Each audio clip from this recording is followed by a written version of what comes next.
On Christmas morning 1915, David Lloyd George, the erstwhile radical liberal, now Minister of Munitions, rose to face a restless crowd of Glaswegian trade unionists.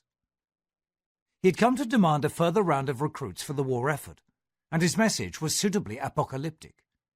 The war, he warned them, was remaking the world.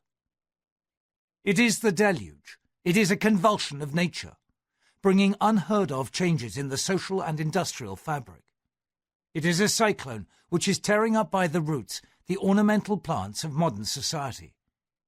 It is an earthquake which is upheaving the very rocks of European life. It is one of those seismic disturbances in which nations leap forward or fall backward generations in a single bound.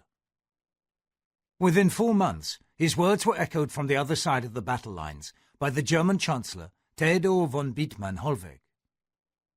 On the 5th of April 1916, 6 weeks into the terrible Battle of Verdun, he confronted the Reichstag with the stark truth. There was no way back. After such dramatic events, history knows no status quo.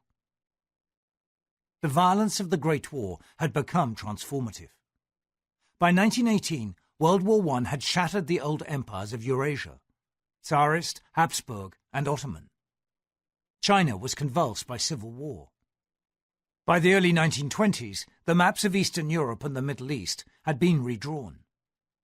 But dramatic and contentious as they were, these visible changes acquired their full significance from the fact that they were coupled to another deeper but less conspicuous shift. A new order emerged from the Great War that promised, above the bickering and nationalist grandstanding of the new states, fundamentally to restructure relations between the great powers: Britain, France, Italy, Japan, Germany, Russia, and the United States. It took geostrategic and historical imagination to comprehend the scale and significance of this power transition. The new order that was in the making was defined in large part by the absent presence of its most defining element, the new power of the United States. But on those endowed with such vision, the prospect of this tectonic shift exerted an almost obsessive fascination.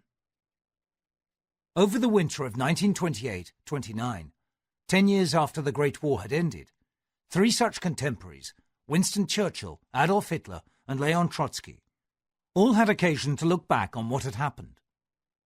On New Year's Day 1929, Churchill, then serving as Chancellor of the Exchequer in the Conservative government of Stanley Baldwin, found time to finish The Aftermath, the concluding volume of his epic history of World War I, The World Crisis.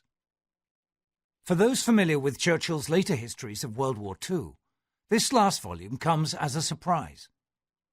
Whereas after 1945, Churchill would coin the phrase, a second 30 Years' War, to describe the long-running battle with Germany as a single historical unit, in 1929 he struck a very different note.